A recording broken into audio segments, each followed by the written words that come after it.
The Cost/Benefit of Group Therapy and OT for Adolescents by Paul McGovern, an OTA student of Mercy College. So, why this topic? There are pros and cons to using group therapy when it comes to occupational therapy, particularly in a school based setting or dealing with adolescent children. According to StatPearls, a medical reference, group therapy is the treatment of multiple patients at once by one or more healthcare providers. Group therapy could be an alternative method solution to the increased demand of evaluations and PPTs on a growing population. OT is a high demand, and as caseloads increase, time constraints may vary.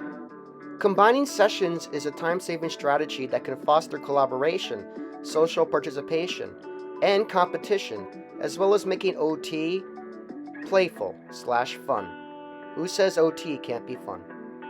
An appropriate example of when to merge sessions would be if students were in the same classroom. If they have the same IEP goals, why not have them work together?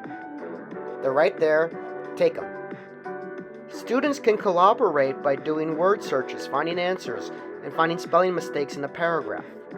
They can also compete by seeing who gets the fastest record of the most words per minute in a free typing game without any errors. There are many costs when it comes to group therapy by exasperating disruptive behaviors. Clients may seek attention while the OT is focusing on the other client. There could be work avoidance.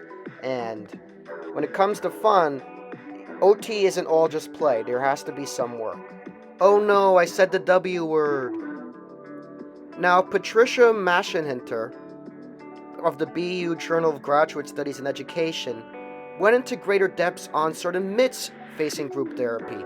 That group work myths include the ideas that clients are forced into participation and receive a weaker version of therapy that is financially and qualitatively cheap compared to if they got individual therapy. And that it is important for us to debunk these ideas because all of the cons I just listed, disruptive behaviors, attention seeking, and work avoidance, happen as well in individual therapy as group therapy. Just group therapy might enhancify. Hardest part about these myths is there is a kernel of truth to them. You can't say there aren't disruptive behaviors because they do happen. Some other cost to group therapy is the possibility of the clashing between the two patients, that they may not like each other.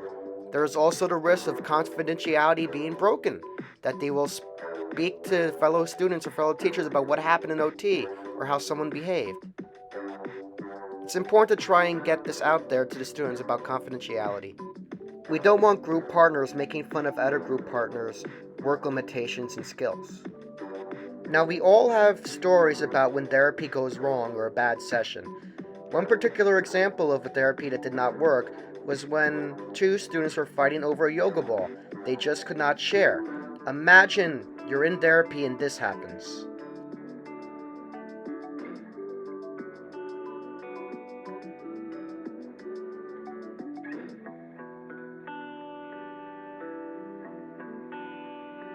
Our solution to this problem was not to just separate the groups, but to remove the stimuli, take the yoga ball out of the equation.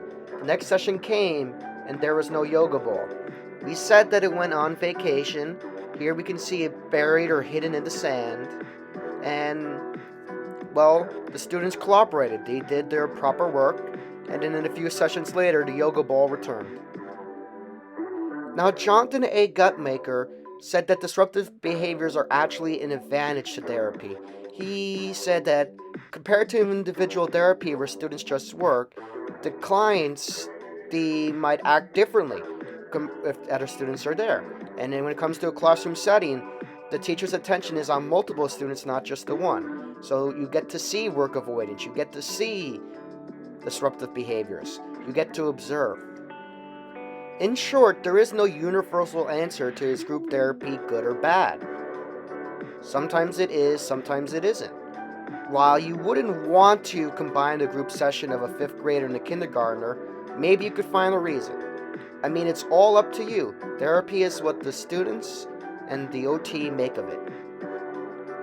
It is the OT's decision if therapy is beneficial to the child group therapy that is, or if maybe something else has to be worked out. Thank you all for watching, and let's open the ground for debate.